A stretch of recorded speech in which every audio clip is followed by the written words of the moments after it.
পিতা ও পুত্র ও পবিত্র আত্মার নামে আমাদের প্রভু যীশু খ্রিস্টের অনুগ্রহ, পিতা পরমেশ্বরের প্রেম এবং পবিত্র আত্মার একাত্মতা তোমাদের মধ্যে বিরাজ করুন। খ্রিস্টেতে আমার প্রিয়জনেরা, আজকে আমরা আমাদের শ্রদ্ধেয় ফাদার আবেলকে স্মরণ করি।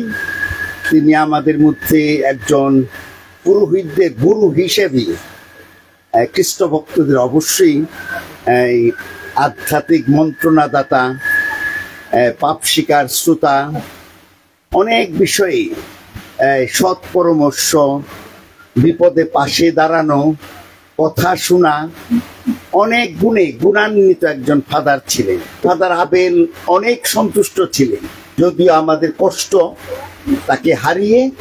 ধন্যবাদ এই জন্যে যে ফাদার আবেলকে যেন সুন্দর